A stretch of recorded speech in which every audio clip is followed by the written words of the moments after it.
test is in 4 sections. Write all your answers in the listening question booklet.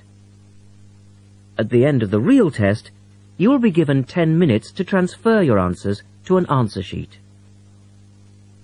Now turn to Test 4, Section 1, on page 91. Test 4, Section 1. A man wants to find out about taking part in a dragon boat race. Listen to the conversation between the man and the woman and answer the questions.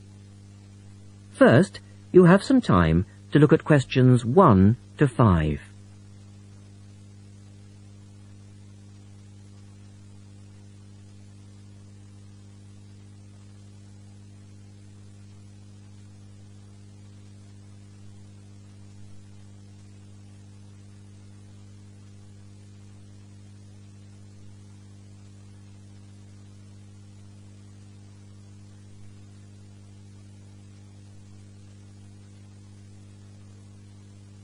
You will see that there is an example which has been done for you. On this occasion only, the conversation relating to this will be played twice.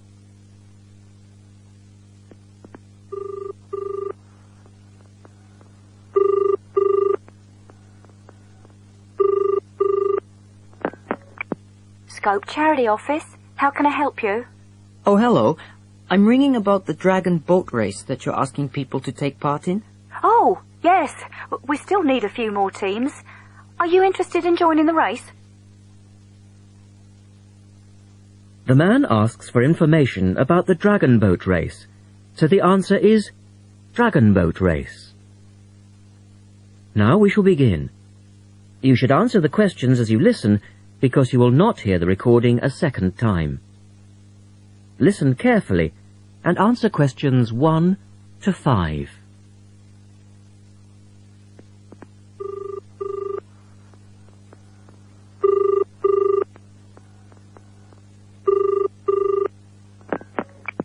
Scope Charity Office. How can I help you? Oh, hello. I'm ringing about the dragon boat race that you're asking people to take part in. Oh, yes. We still need a few more teams. Are you interested in joining the race? Yes. We want to enter a team, but we don't know anything about it. Could I ask you for some more information first? Of course. I don't even know when it's being held. It's taking place on the 2nd of July. Is that a Saturday? No, it's a Sunday. It's a much more popular day and more people can take part then. Right. And where's it being held? At the Brighton Marina. Oh. I'm an overseas student. Could you spell that for me? Yes. It's Brighton Marina. That's Marina. Do you know where it is? I'm not sure. It's a couple of miles past the Palace Pier. Oh, yes. I know it.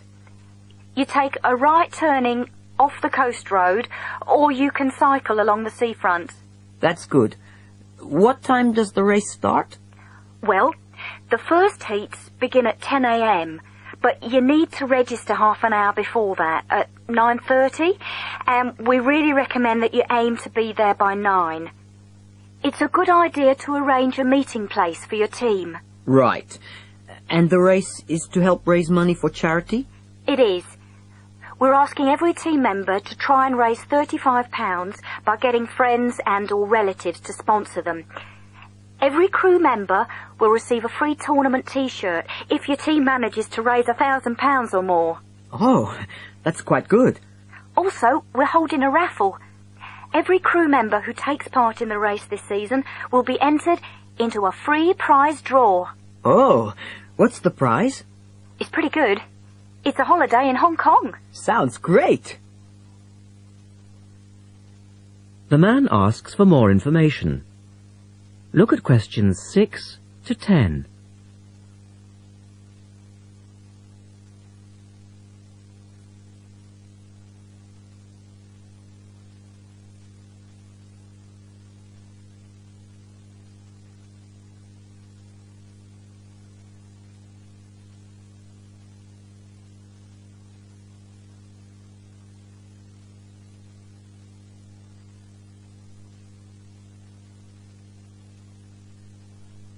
Now listen to their conversation and answer questions 6 to 10.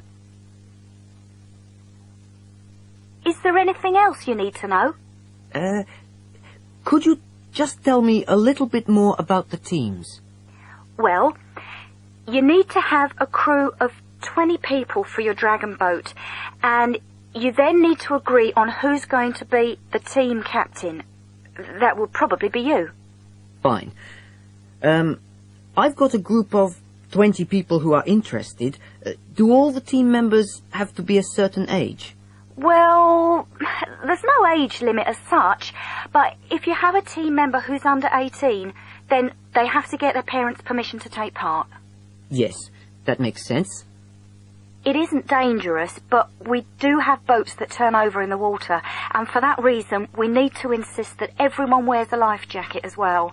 And you can hire life jackets from us when your team arrives. What do you advise people to wear? Well, most people wear a t-shirt, shorts and trainers. I certainly wouldn't recommend that you wear jeans or boots. In fact, it's a very good idea to bring some spare clothes. Okay. It can get quite cold and wet if the weather's bad, and there's quite a bit of hanging around, especially if you qualify for the semi-finals or the final. I see what you mean. Have you got a name for your team? Oh, not yet, no. Well, you need to decide on one and then put it on the entrance form, which I'll send you. Oh, okay. So, if you'd like to give me your address, I'll be happy to send details first class. That is the end of section 1. You now have half a minute to check your answers.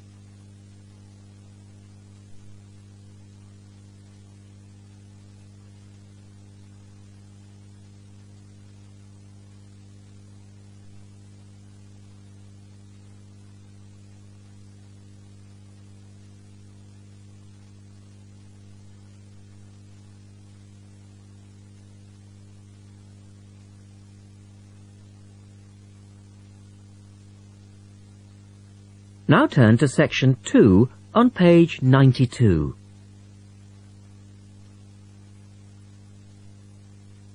Test 4, section 2. You will hear a talk by a wildlife specialist on a type of bird called a kiwi. First, look at questions 11 to 15.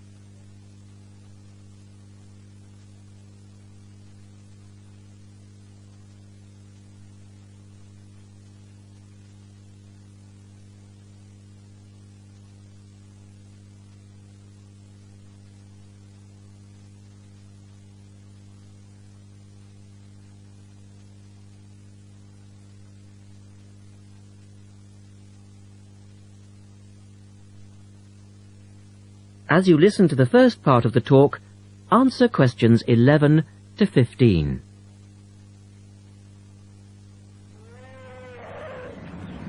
Ladies and gentlemen, welcome to Auckland Zoo on this sunny Sunday afternoon and to our special Kiwi fundraising event. My job is to tell you all about the amazing little Kiwi, and your job, hopefully, is to dig deep in your pockets. Now, for the benefit of our overseas visitors here today, I should explain first of all that the kiwi is the national bird of New Zealand, and sometimes New Zealanders themselves are known as kiwis. Now, while kiwis in the wild are a rare sight, the kiwi as a symbol is far more visible. Apart from being in toy stores and airport shops all over the world, you'll find them on our stamps and coins. The kiwi is the smallest member of the genus Apteryx, which also includes ostriches and emu. It gets its name from its shrill call, which sounds very much like this. Kiwi! Kiwi! Kiwis live in forests or swamps and feed on insects, worms, snails and berries. It's a nocturnal bird with limited sight, and therefore it has to rely on its very keen sense of smell to find food and to sense danger. Its nostrils are actually right on the end of its long beak, which is 1/3 of the body length. Now, here's an interesting fact. Although kiwis have wings, they serve little purpose, because the kiwi is a flightless bird. Since white settlement of the islands, kiwi numbers have dropped from 12 million to less than 70,000, and our national bird is rapidly becoming an endangered species. This is because they're being threatened by what we call introduced animals, animals which were brought to New Zealand, such as cats and ferrets, which eat kiwi eggs and their chicks.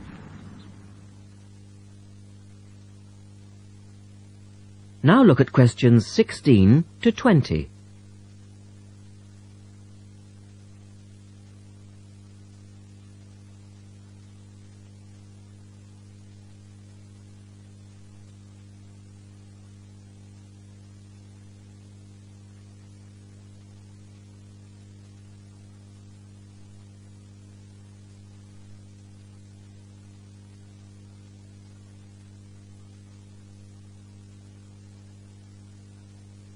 As the talk continues, answer questions 16 to 20. And so we have launched the Kiwi Recovery Programme in an all-out effort to save our national bird from extinction. There are 3 stages to this programme. Firstly, we have the scientific research stage. This involves research to find out more about what kiwis need to survive in the wild. Then, secondly, we have the action stage. This is where we go into the field and actually put our knowledge to work. We call this putting science into practice. And then we come to the 3rd stage, the global education stage. By working with schools and groups like yourself, as well as through our award-winning Kiwi website, we are hoping to educate people about the plight of the kiwi. As part of the action stage, which I just mentioned, we've introduced Operation Nest Egg, and this is where your money will be going. It works like this. It's a 3-stage process. First of all, we go out to the kiwi's natural habitat and we collect kiwi eggs. This is the tricky part, because it can be very difficult to find the eggs. Then, in safe surroundings, away from predators, the chicks are reared. Now, this can be done on predator-free islands or in captivity. They're reared until they're about 9 months old, at which stage the chicks are returned to the wild. So far, it's proving successful. And since we started the programme, some 34 chicks have been successfully raised this year, and their chances of survival have increased from 5 to 85%. However, it's not time to celebrate kiwi survival just yet. About 95% of kiwi chicks still don't make it to 6 months of age without protection, which is why Operation Nest Egg is so important. And we ask you to give generously today.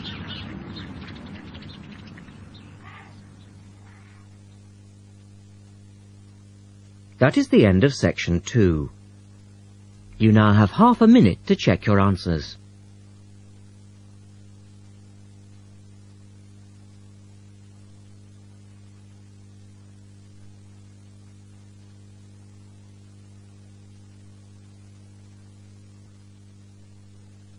Test 4, Section 3. In this section, you will hear a discussion between 3 people in a university tutorial. In the first part of the discussion, they're talking about city traffic and the motor car. First, look at questions 21 to 24.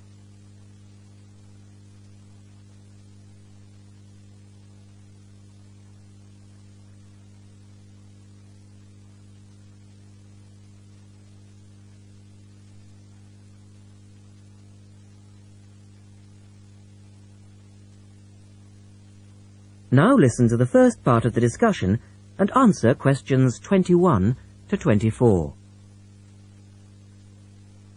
We're very pleased to welcome Professor Isaac Nebworth to our tutorial group today.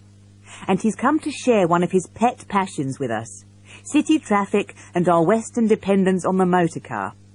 I believe questions are quite welcome throughout. Thank you. Well, I know you're all very familiar with the superhighway here in Melbourne, but do superhighways automatically lead to super wealth, as our politicians would have us believe? I think not. Can you give us an example of what you mean exactly? Sure. Well, by continuing to encourage this dependence on the motor car, we simply create more congestion and more urban sprawl. And you can see that here in Melbourne, right under your nose. Excuse me, I would just like to say that I feel the sprawl is part of the city. The freeways mean people can enjoy the benefits of living away from the centre on larger blocks with gardens, but still be able to drive back into the city centre for work or entertainment. Well, I'm not convinced that people want to do that. And is our money being well spent?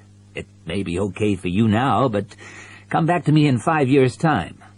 Let's take City Link, for example, the new freeway here in Melbourne. Well, I use the freeway all the time. I think it's great.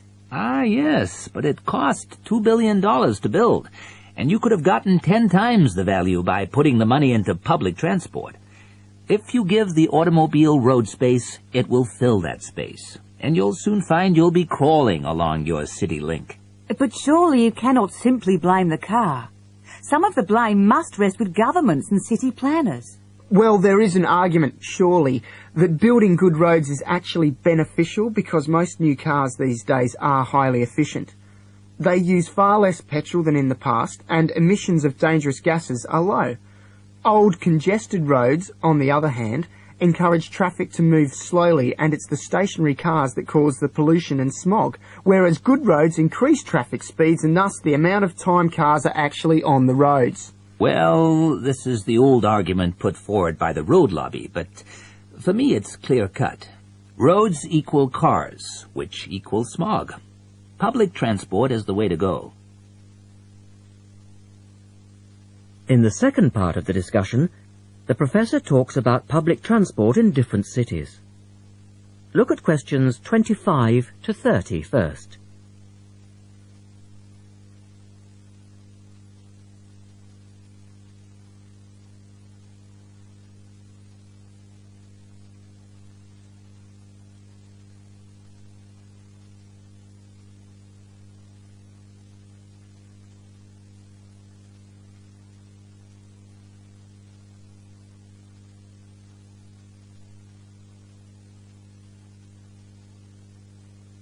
As you listen to the discussion, complete the questions about public transport. Now, on that topic of public transport, I read somewhere recently that Australia isn't doing too badly in the challenge to increase the use of public transport. Better than America, granted. But by comparison with Canada, it's not so good.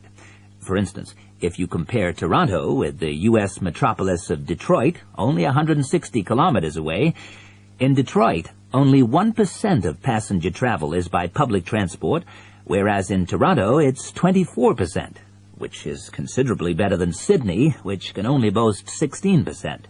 Well, I think it's encouraging that our least car-dependent city is actually our largest city.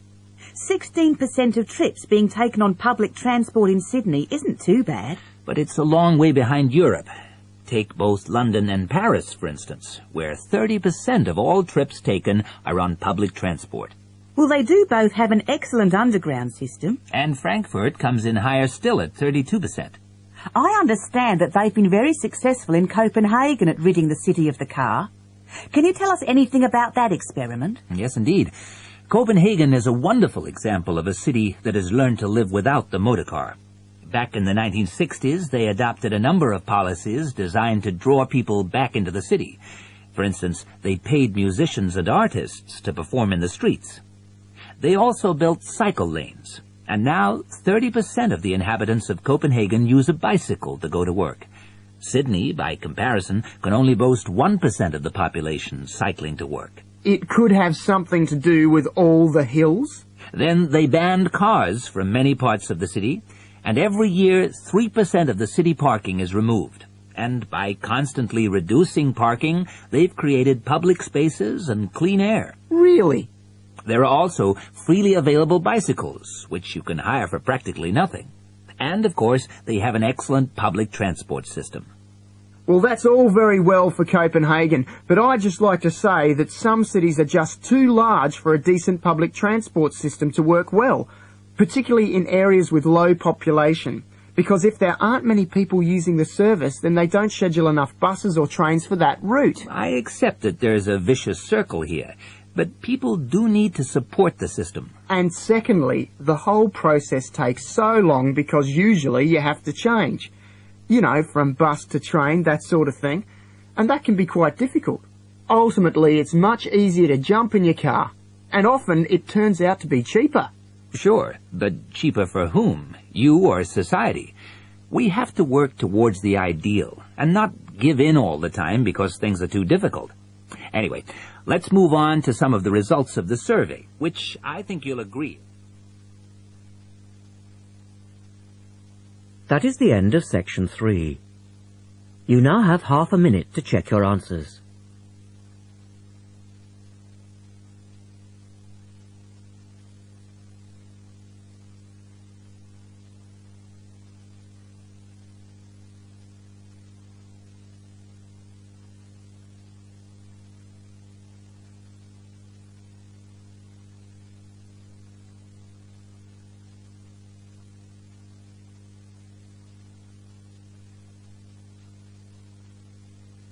Now turn to section 4 on page 96.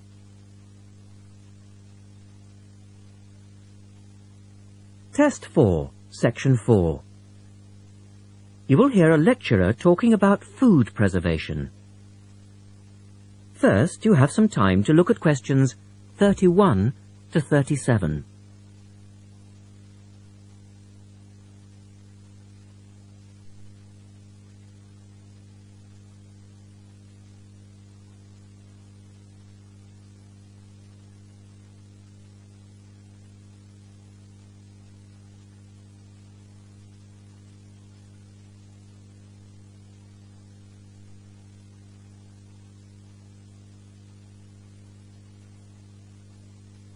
Now listen carefully and answer questions 31 to 37.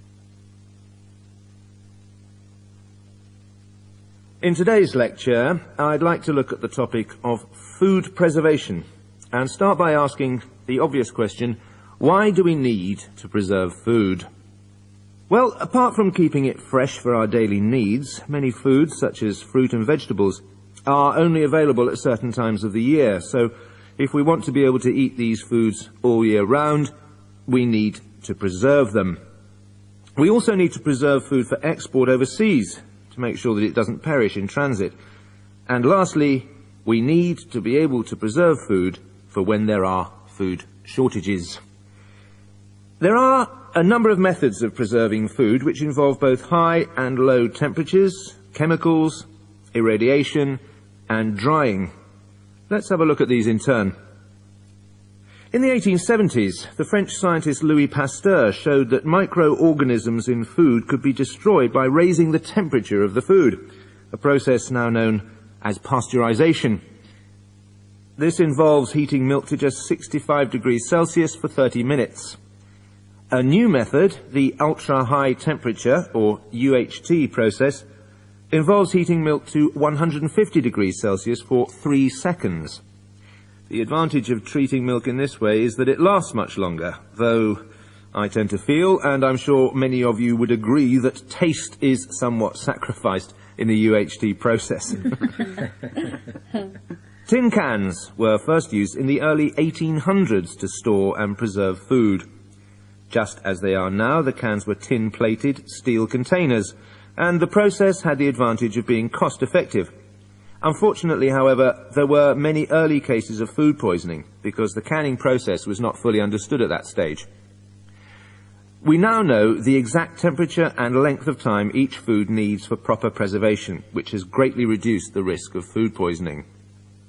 People living in cold climates often preserve food by burying it in the snow, and the Romans knew all about the advantages of packing food in ice. But for most people, this was not an option until the invention of the refrigerator in 1834.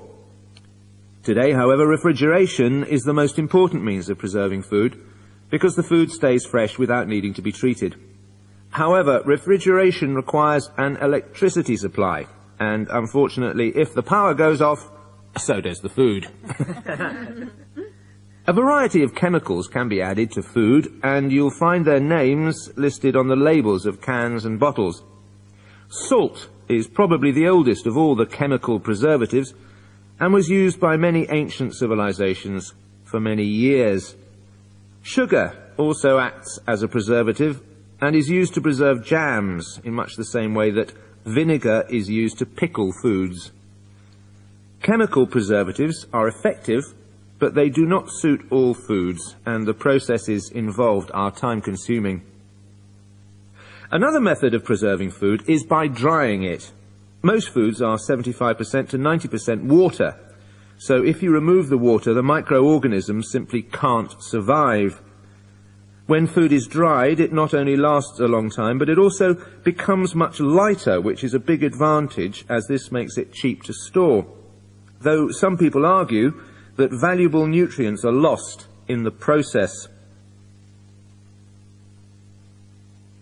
In the second part, the speaker describes the process of drying food.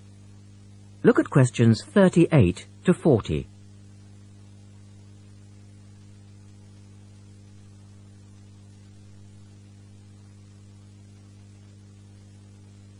Now listen carefully and label the diagram.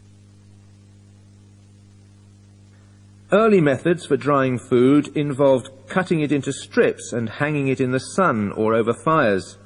But there are now a number of more modern methods which involve the use of recent technology. One of these is known as roller drying, and it's a highly effective way of making dried foods from liquids, such as soup. Have a look at this diagram to see how it works. Well, first of all, the hot soup is poured in at one end here. The liquid spreads to form a thin layer on a heated belt.